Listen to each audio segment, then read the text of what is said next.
I'm so happy to be here. Thank you, David, for that lovely welcome. Thank you for all of you for being here today. I got an opportunity to meet some of you beforehand, which was a great privilege. Thank you. I've got best friends already. And I hope to meet the rest of you potentially during lunchtime or maybe afterwards, have a little chat.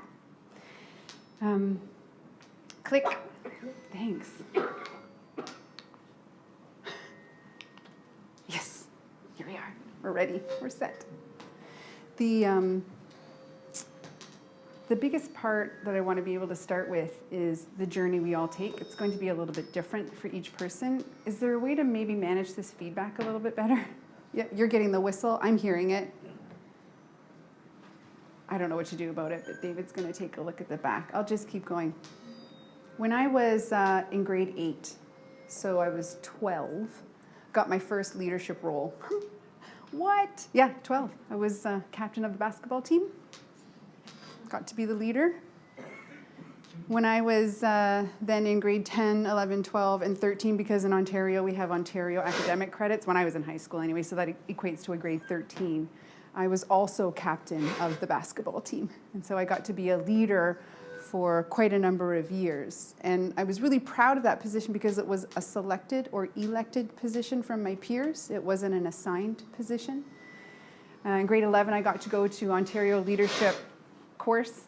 So my teachers identified me as a leader and put me in a course to learn more about leadership. When I was 17, I had my first manager job. So our local YMCA had summertime camps. And I got to be one of the camp counselors for the sports camp. And I had 2 counselors that I had to manage or oversee. This is my big workplace role in management. 2 employees that I got to oversee.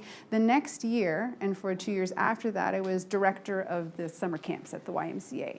So I went from my first leadership job of 2 employees to my second leadership job of overseeing 40. And that was really hard. Because what I didn't really learn up to that point was that leading people kind of sucks sometimes. Because people are really messy. And individuals who've been in leadership for a while figure that out sometimes really quickly. But sometimes we think it's us.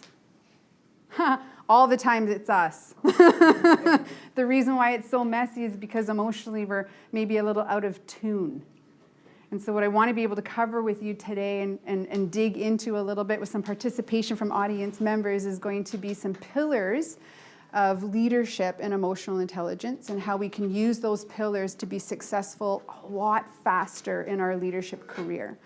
And this foundation of emotional intelligence will help us do everything from step into difficult conversations, show up authentically, coach individuals to really peak levels of performance, and leave our stress at the most minimal levels we could leave it, especially during times of high stakes, tight deadlines, change. Ooh, change. So 35 years from the time I was 12 until the time I was 46, I'd been leading people in a variety of different environments. And that difficulty in leading people transformed for me when I started to learn about emotional intelligence. So I was having a really difficult relationship with my mom. Can anybody relate to that? I should see about 60% of the hands go up in the room. Maybe it was your dad. Okay. She could push every button that existed within my body, unlike anyone else that I knew. And with her, my behavior was awful. If I could use the word asshole, I was a complete asshole. Whenever I was with her, it was terrible. And people who knew me would be like, what is up with you when you're around your mom? I do not know, but I need to fix it because it sucks. It feels awful. I hated it. I didn't want to do it, but I certainly let myself do it. And so whenever I want to learn, I go to a bookstore because I like to read for learning. And I went to the self-help section because I figured it's probably going to be in the self-help section. And in about 10 seconds after scanning the shelves, one book was facing outward. And the title of that book was Mama Drama. And I thought, well, this is the universe telling me Here is the book for you. And I grabbed that book, and I like to start reading books in the bookstore, because if it captures me in the first few pages, I'll buy it. And if it doesn't, I'll just put it back on the shelf and pick the next one. And in the first 10 pages, this author reached into my soul, stared directly at me, like I am going to stare at you for the next 30 seconds, so let's be uncomfortable for a minute. And it said, stop giving away your power. She doesn't make you feel anything. You choose it. And I went, what? Nonsense. It must be her fault. Oh, right. In the pages that preceded, I discovered it wasn't her fault. It, in fact, was mine. And it was all about how I chose to emotionally react. But there were layers of beliefs and layers of programming underneath that drove and amplified my emotional reactions, which drove and amplified my behaviors. And a lot of the times, those behaviors were really bad. And this is why people leadership can be really difficult.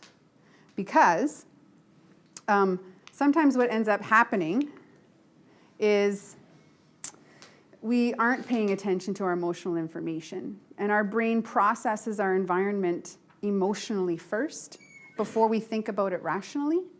And so we like to think of ourselves as rational beings that have the capacity to feel, when it's the other way around. We're emotional beings that have the capacity to think.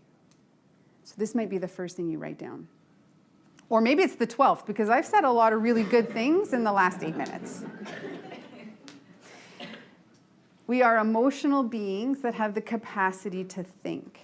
And so when we exclude emotions from the workplace, we exclude the essence of every individual in that workplace. We are missing valuable information that will help us help them. And as leaders, what is your core responsibility? I'm interested in knowing what you believe your core responsibility as a leader is. Go ahead, shout it out. Developing people. Developing people? Great. What else? You look at all my best friends. Supporting our people, guiding them, giving them tools to be successful. Amazing. Thank you. What else do we have here? Tom? Mm-hmm. I'd say driving people. Driving people, wonderful. Obviously accomplishing an objective together. Yes, we've got goals, togetherness, team. So a lot around, I'm responsible for people, whatever that may mean, because each person might require something different from me. So somebody might need to be coached, someone might need to be inspired, someone might need to be kicked in the butt to get moving. Who knows? Each person's gonna need something different from me, so I have to be prepared. I need a deep toolkit of skills as a leader. I'd love to give you a couple of reflection questions. Why did you decide to become a leader? Number one. The second one is, do you know what your core values are?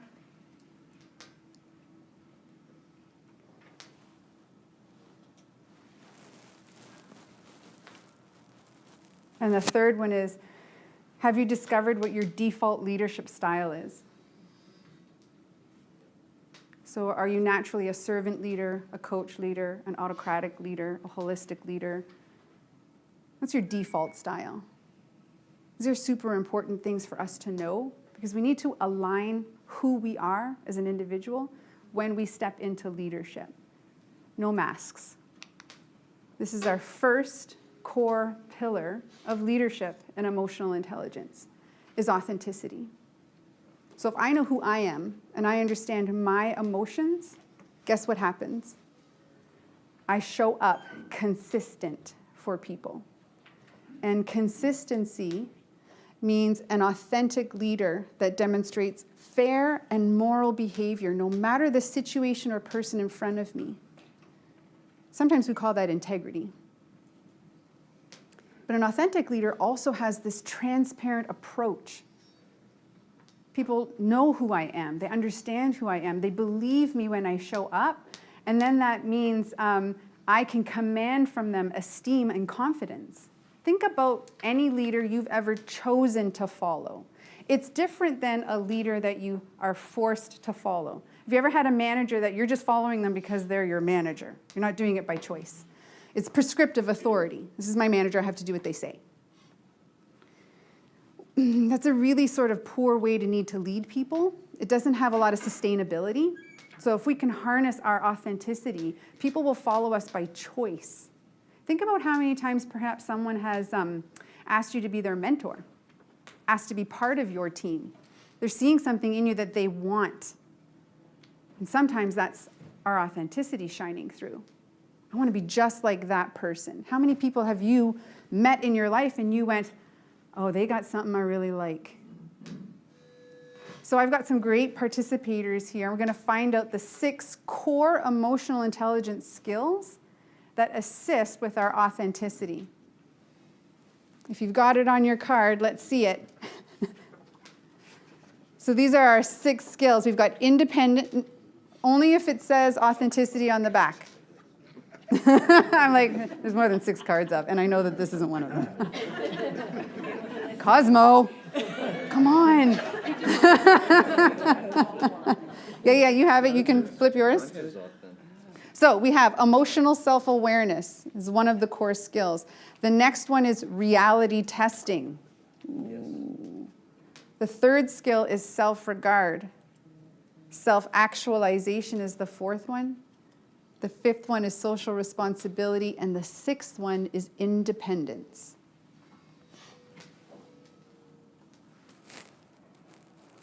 So if we think about authenticity, showing up, demonstrating fair and moral behavior, commanding esteem, being who we are in our fullness, independence as an emotional intelligence skill is my capacity to be self-directed, self-reliant, free from the emotions of other people or the emotional dependency of other people. Think of it in a leadership role when you have to talk to people about change or tell people about a decision that you made. And if I am not independent as an emotional intelligence skill, then anytime someone challenges me against a decision making, I will crumble under their challenge and I'll change my mind. And that doesn't really demonstrate fairness, morality, consistency in character. And if we have a leader like that, what ends up happening? It's crazy time, right? Then we have no confidence in them whatsoever. And if we have no confidence in our leader, discretionary effort. Have you ever gone to work without confidence in your leader and kind of gave it your best? I kind of gave it 70% today. Let's be real. Some days I gave it 10. If you have virtual members of your team, oh my God, and they're working remotely from you, I managed a team of 14. None of them worked in the same space as me. All 13 of them lived in a different city. How the heck was I supposed to know they were actually working all day long? Well, I had to trust that they were, which meant I had to lead by working all day long. They had to know I was doing it, and then they could follow. I had to command esteem from them as well. Okay, good. Authenticity. Own it. One of the best poems I've ever read by Marianne Williamson has this line. We are all meant to shine. I'm going to paraphrase another part of this poem. You have to step into your talents. You have to step into all of your strengths. This is the other skill of self-regard that came up as part of authenticity. I have to know my strengths and my weaknesses as a leader. Because generally I want to create a team around me that will buffer my weaknesses. I'm going to leverage the crap out of my strengths. Because that's the arena I feel best in. I get to succeed when I'm playing to my strengths. That feels great. Self-confidence through the roof. And when I'm self-confident, what ends up happening? I show up as who I am authentically. It's also important for my team to know what my weaknesses are, because guess what? They are going to also have weaknesses. So if I can feel cool around my own, then generally they'll feel cool around theirs. So the important part of this great poem by Marianne Williamson is that when you step into and let your light shine, you give permission for other people to do the same. That is an inspiring leader that people want to follow.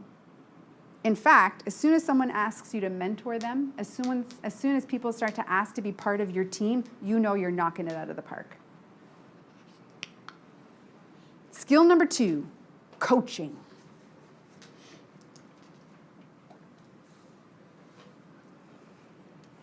Just by show of hands, and this is a safe space, by the way, no one is going to write your name down if you raise your hand.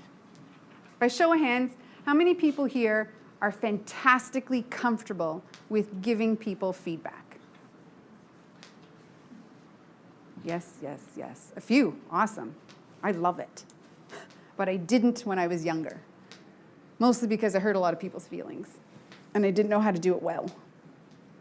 So when we think about coaching, an emotionally intelligent coach elevates individuals to performance they were unaware they could even attain on their own. A coach has this superhero capacity on observation or in observation. They're able to see what you're doing and highlight it for you and drive you towards activities that let you leverage those things time and time again. Because when you play in the arena of strengths as an employee, you're engaged at work. So how many people here know what sort of the industry standard for workplace engagement is at? What percentage are we at for number of employees that are engaged at work? It's going to be awful. It's like 23%. It's horrifying. 23% of employees are engaged at work. That means there are a lot of people that are not doing anything at work, and we're paying them. That's really sad. Sometimes we're like that ourselves. And a lot of that is related to we don't have very much of our day that is playing to our strengths. So a coach's responsibility is to put your people in the arena where they flourish and shine. And to do that, you need to give people feedback. You need to tell them what they're doing amazingly. Wait a minute, isn't feedback about telling people what they're doing wrong and fixing it? Well, it can be, yes, but not more than how often you tell people what they're doing right. And this is where we fail as leaders way too often, is we think our job is just to correct people, and it isn't. Well, it is. But maybe follow the 80-20 rule. 80% of the time, I'm looking to observe you knocking it out of the park.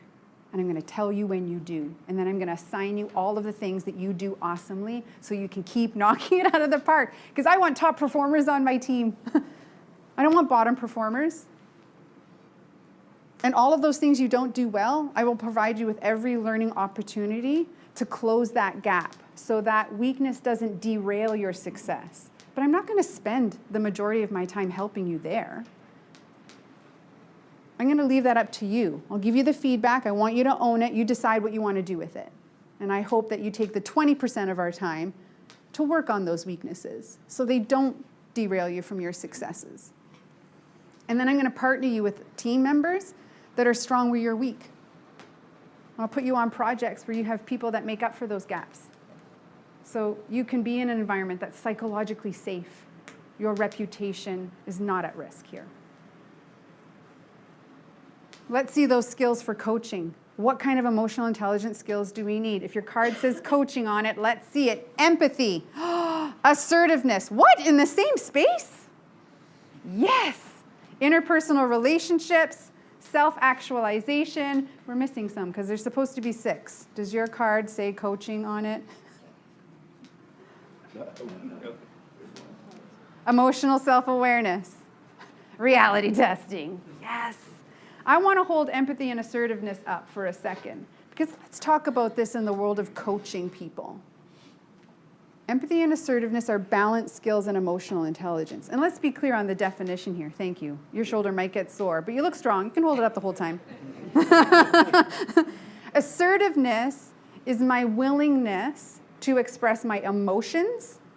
What? Yes, my emotions, how I feel, my thoughts, and my beliefs in a way that is non-offensive and non-destructive.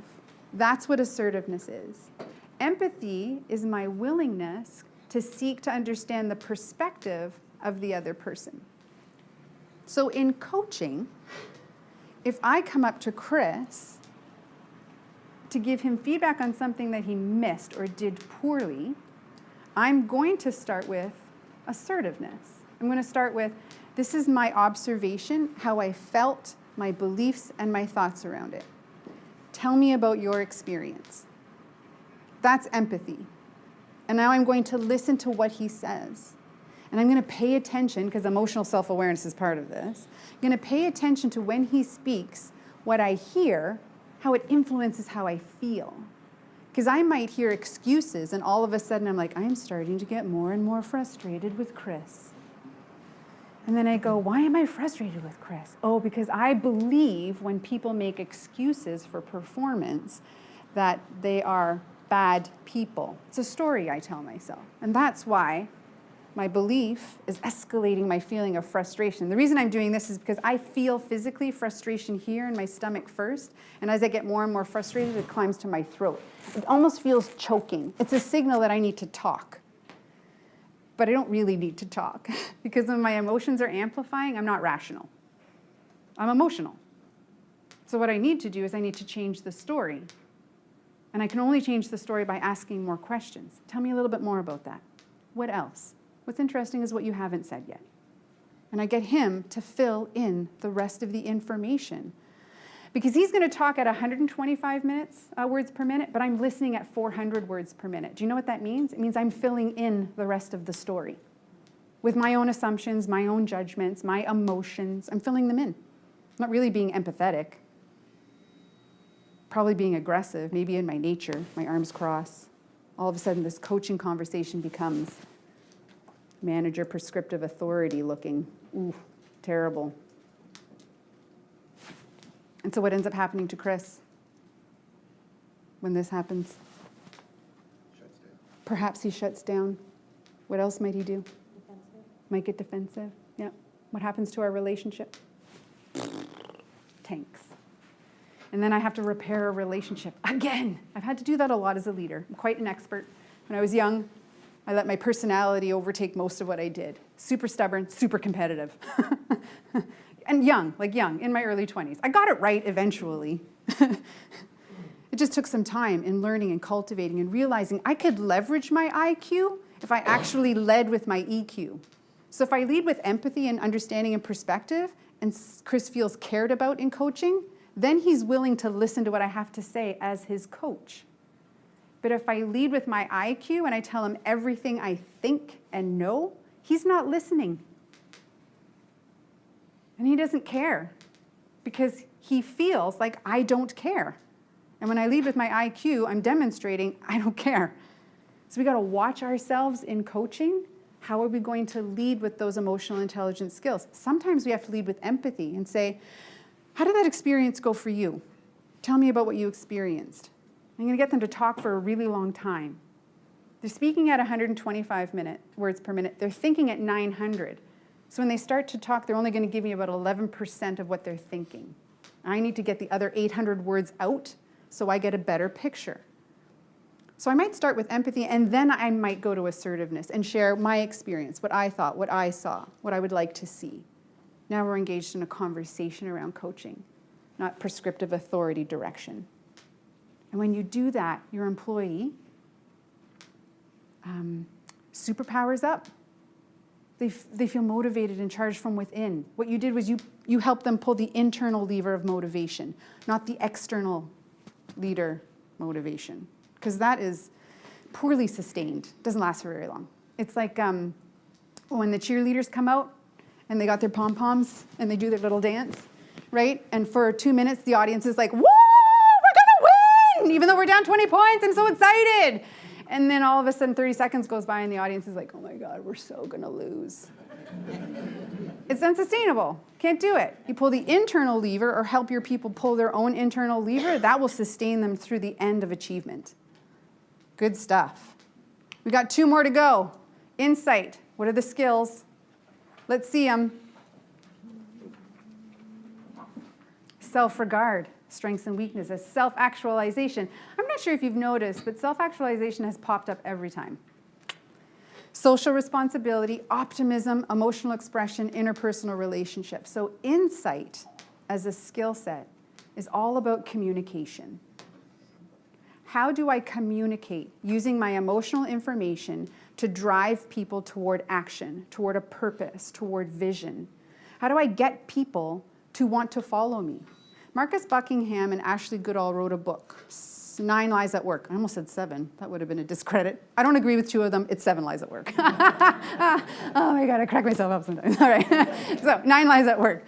The last chapter of their book talks about the fallacy that characteristics of what are a leader. So if we were to all write down what do we think makes a good leader, our lists are all going to be different.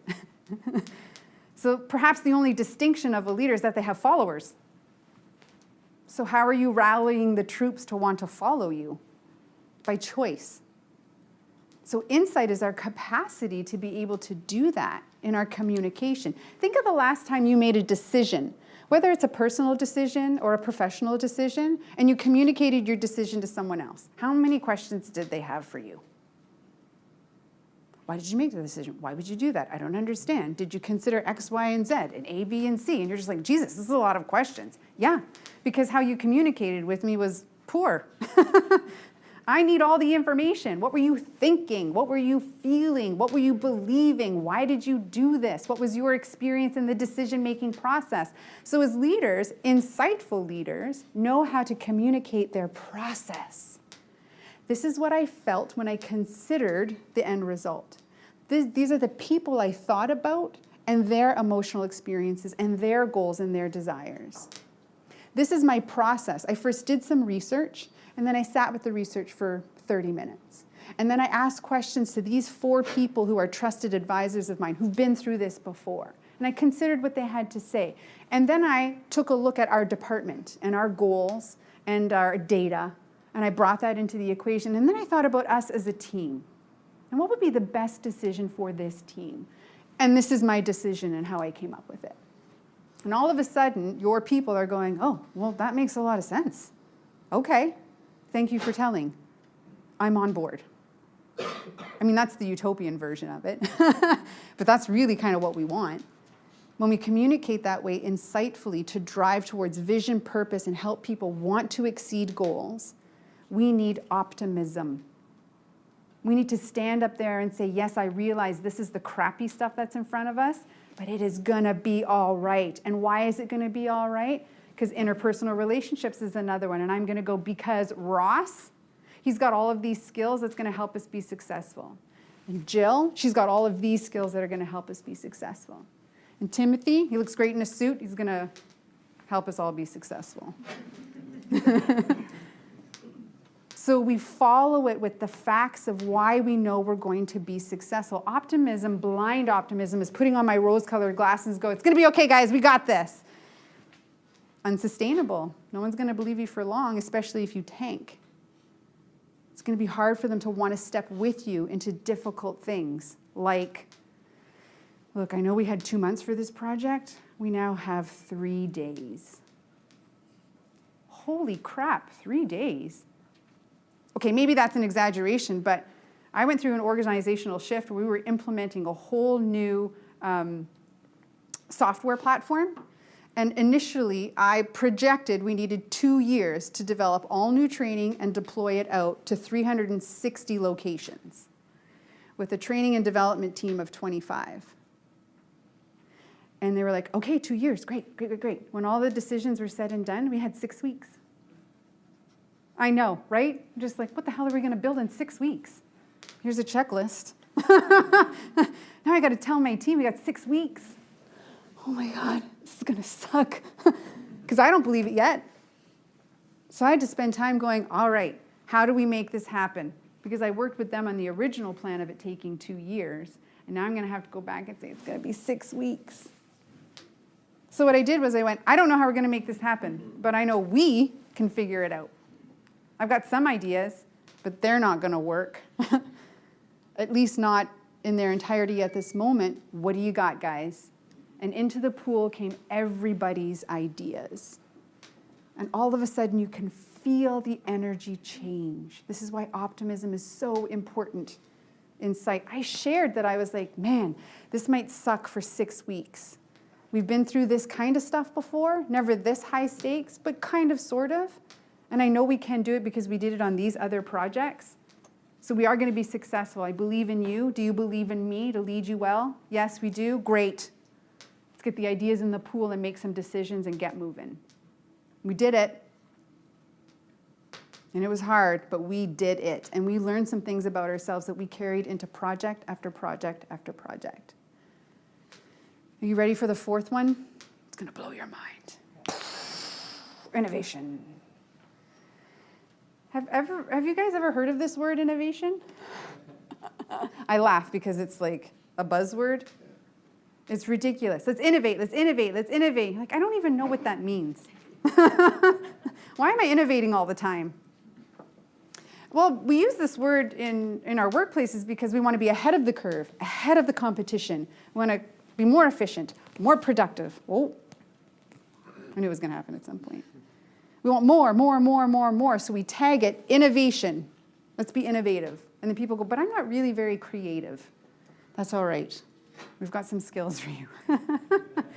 But innovation is more about, from a leader's perspective, the capacity to create an environment that is psychologically safe, where you allow people to challenge you, to take risks, to fail, and use that to learn and exceed expectations. In software companies, they practice agile.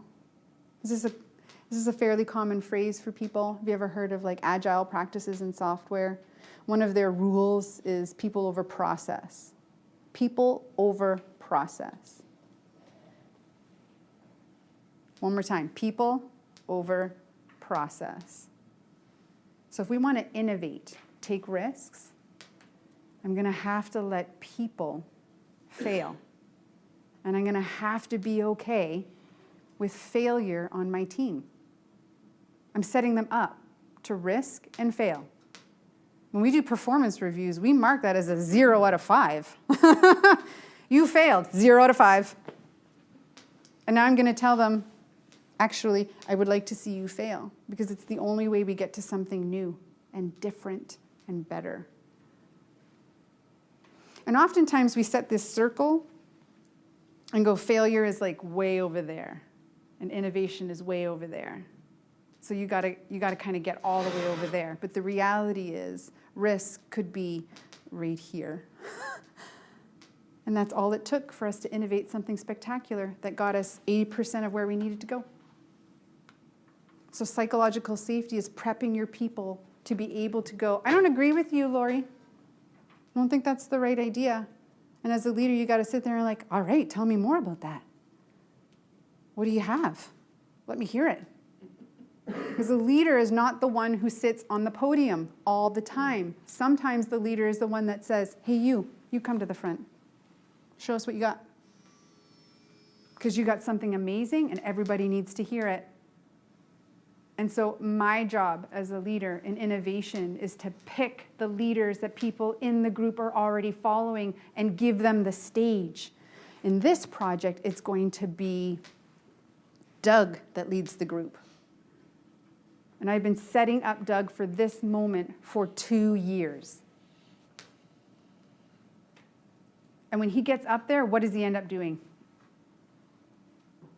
Uses all of these emotional intelligence skills that he's been watching me demonstrate for him for months and years, using all of the talents and skills that I've been imparting on him in succession planning for months and years. And he gets up there and he rocks it. And every single member of the team sees a peer of theirs succeed. And they go, oh, I want some of that. Teresa, I would like to be the next lead on a project. Okay. Why? What project? What do you have? How are you going to go about leading? And they tell me, or they don't. I don't know, I just want it. Great, we've got some work to do before we get there. By when do you want it? Notice the coaching? I want it in 2 months. Okay. So here are the things I think that you need to work on. What do you think you need to work on? More coaching? Yes? Have you learned a lot? Do you remember what the beginning slide of this presentation had as the big black banner? Wolf pack. It's probably what pumped you up the most. It's like, wolf pack mentality, what is that?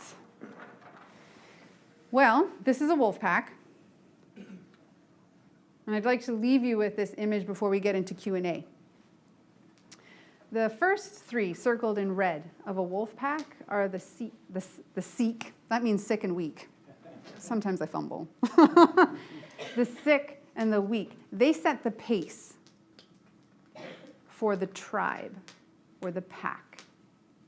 The next five in yellow are amongst your strongest and best. They protect from the front. They're not in front of the sick and weak. They protect them from just behind them.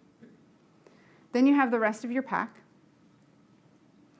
The five in green are the others amongst your strongest and best, and they protect from the rear. And just off in the distance, highlighted in blue, is your alpha, always at higher ground, paying attention to the big picture, calling out instructions, when they need, making sure the pack is always on the singular path that they must travel towards their common goal. They can move wherever they need to be at high ground. They're making sure everyone is in the role they need to be in and executing flawlessly for the whole of the pack. That is the alpha's job. They're not at the front. Sometimes they're at the front. They're not at the back. Sometimes they're at the back. Sometimes they're at the side. Sometimes they're at the Olive Garden. Just kidding, they're not. How are you going to choose to lead? How are you going to take these 4 pillars of leadership? Coaching, authenticity, insight, innovation, the emotional intelligence skills that support them. How are you going to take those, dig into them like a big juicy steak, or falafel if you're vegetarian, and elevate your leadership game?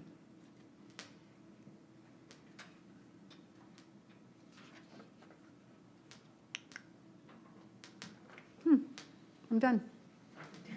I knew I was done. Thank you so much for listening and your awesome eye contact and attention. That was spectacular. My wonderful card holders, thank you so much. There's one set of 4 cards we haven't talked about yet.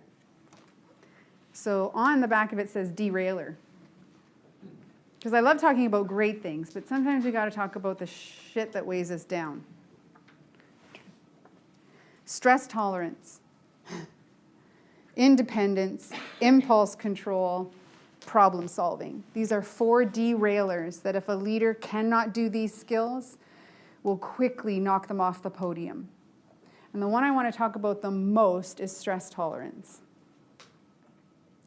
So we happen to live in a world where things come at us really fast, and that can elevate our stress levels pretty quickly. And when we're in a state of elevated stress, we have a lot of cortisol surging through our body. And our amygdala, which is where we first process all stimulus, does not like cortisol, because when our amygdala detects a threat, it releases cortisol into our system. And the purpose of that reptilian part of our brain is to keep us alive.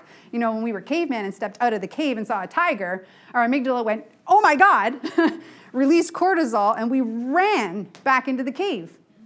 Well, our amygdala still functions in the same way. It does the exact same thing it's always done. Threat, no threat. Because we're under such high levels of stress and we have all of this cortisol in our body responding to stress, our amygdala is in reactive mode. So you may know people in your life that are just reactors. Every little thing seems to set them off. You're just like, man, are you going to make it? You might feel like they're not going to make it. So they're really struggling. So one of the things I want to encourage as a leader is you got to make sure you get your stress under control. And one of the ways to do that is to increase your oxytocin. It's the counter hormone to cortisol. It's the love hormone. We get it when we do acts of kindness. We get it when we connect. We get it when we do gratitude and meditation and mindfulness. So if you're struggling with your stress, sleep well, eat well, exercise, do something kind, connect with the people that you love, and all of a sudden that cortisol level will come down, your oxytocin will go up, And when your cortisol is down, you're in better control of your emotional state. You're much more aware. When you manage your emotions, you can lead with your rational brain. If I can think about it and feel it, good stuff. If I'm only feeling it and those are driving the bus, I might be in trouble. Questions?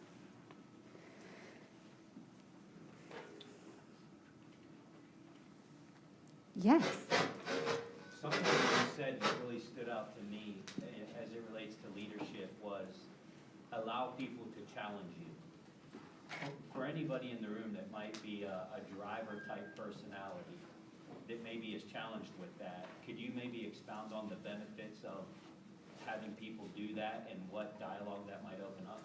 Sure. So if I present an idea or an opportunity to the team and someone goes, I don't agree with you, one of the things that you can explore first is in your own practices of decision making, how often do you ask other people for their opinion before making final decisions? Because as a leader, if you tend to be a lone wolf rather than part of a pack, you may find yourself challenged often and very little buy-in for execution. One of the benefits of making sure you don't do this kind of behavior is the level of buy-in you end up getting from your team. And then we call that, in the workplace environment, discretionary effort. So if I allow you to challenge me and we can have open dialogue around it, I might not change my mind. That's cool. I'm going to demonstrate empathy and understand your perspective. I will assert, and the buck stops with me as a leader. I will make the final decision. But I won't do it without talking about it. If I can pay attention to my emotional temperature when someone challenges me, all of a sudden someone challenges me and I go, oh shit. Maybe I'm not good enough. So maybe I have self-defeating thoughts that pack in and make their way in, and all of a sudden I'm really nervous and I don't know how to explain myself, and so I do a really poor job of it. Or I just start to lead with my power and say, we're doing it because I made the decision. I need you to get on board. We think we're being nice, but we're really not being very nice. So discretionary effort is when someone decides how much effort they're going to give to you that day. And when people are disengaged from work because they don't feel connected to you as a leader, because you don't let them talk to you, you don't let them share their ideas, which is engaging for employees, they shut down. That's one option. I will sabotage you without you even knowing it, leader, because I'm only going to give it 40% of what I got today. Or I'm going to make some mistakes on purpose. See how you handle those. I mean, I've been there as an employee when my leader was you fill in the blank. And I really had to go, I don't like that. Am I willing to sacrifice my own authenticity to show up with a discretionary effort? So you're not going to have all members of your team who do that.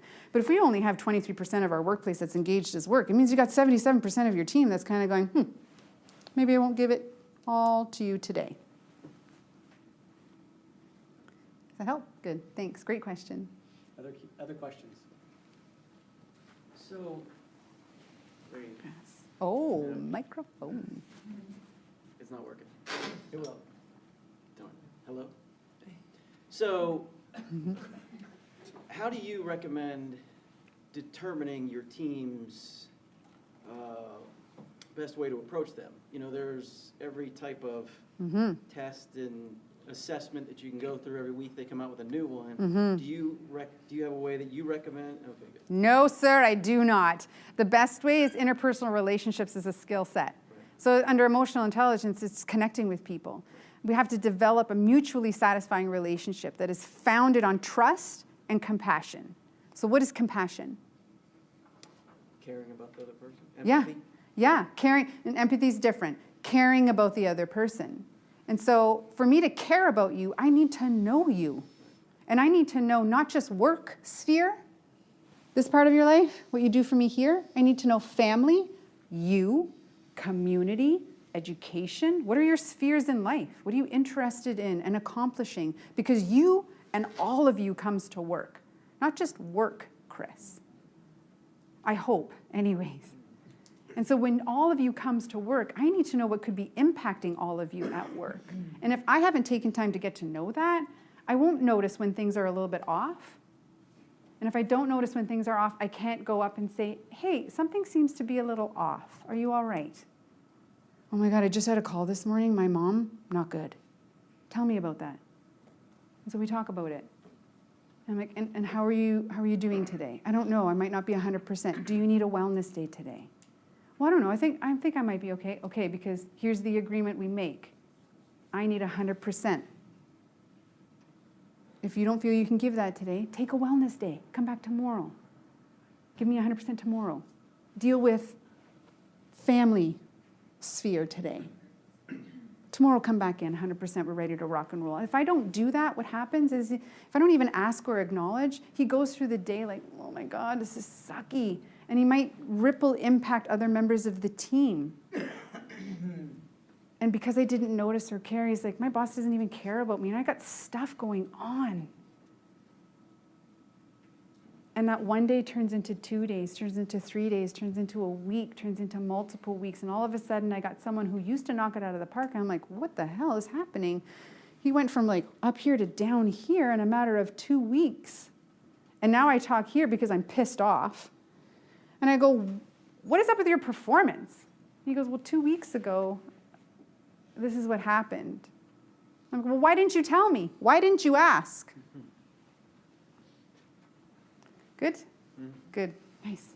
Yeah, one more question. One more. So before I forget, at the end, what resources can we go to learn more about this? But my question is, so what you just described is authenticity both on both parties. The person that is willing to share with their boss or leader what's going on, possibly showing a sign of weakness, but also to get to that point from the leader being willing to be authentic, to go to the group and say, I don't have all the answers. Oftentimes a leader who gets into that position doesn't want to show a sign of weakness, and then if the culture is such, already established, that you're trying to break in and say, look, I'm human, I'm an emotional being,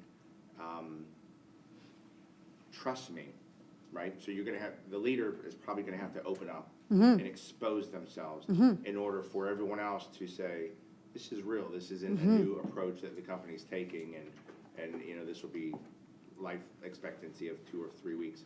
How do you, if you already are in a culture that doesn't have that, how do you break the cycle and create authenticity without people calling it fake or not even saying, I'm not going there, or that's, or see you as a weak leader?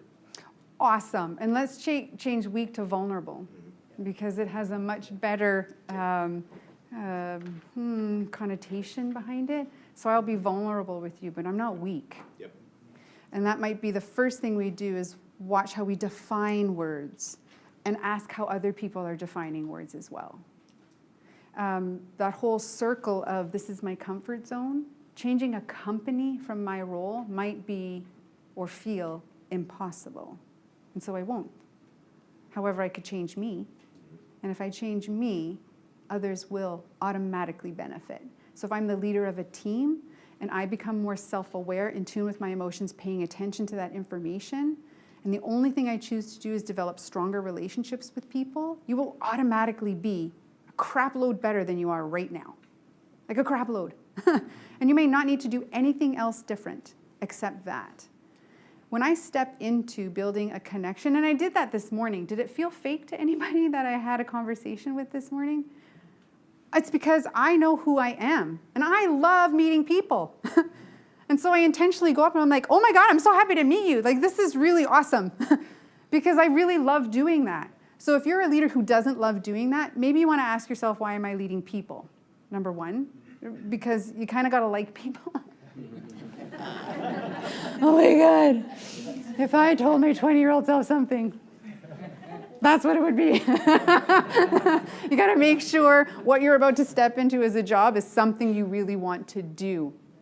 So very quickly, I hope that answers your question, but here's like a super close to home example is, my husband has just been given a promotion. He comes home, he's like, I'm so excited. I got the promotion. They're going to make me a director. Now, instead of like the 2 people I was leading, I'm going to lead about 20. And I'm like, whoa, that might not be a great idea.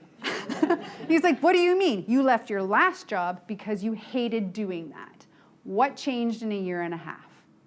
I did your EQ assessment and we worked on stuff, but you have not set up to this point that you were interested in managing that many people again. In fact, when I ask you about it, you're like, I won't be able to teach. I won't be able to do all of these things that jazz you up. You're going to like self-sabotage your engagement level at work. Why would you do that? More money? Status? We don't lead people for these reasons. We can't. If you're the owner of a company and you've got people that are doing this, maybe get them out of the leadership role. Get them into a performance-driven role. They will knock it out of the park there. But you need leaders who care about people, because their job is to care about people and get them to the best performance they could possibly get. You're the leader, you're the leader. You're the ladder your people climb. That's my job as a leader. And each person gets their own unique ladder. Is there a resource that you Oh, can emotional recommend? intelligence. Yes, multiple books on emotional intelligence. Travis Bradberry and Jean Greaves, Emotional Intelligence 2.0, tiny, compact little book. Easiest way to absorb emotional intelligence at its foundation, and it's packed with strategies and exercises you can do. So I would say that's probably the best one. Definitely follow me on LinkedIn. I post almost every day some new content. I also have like a library of about 150 videos.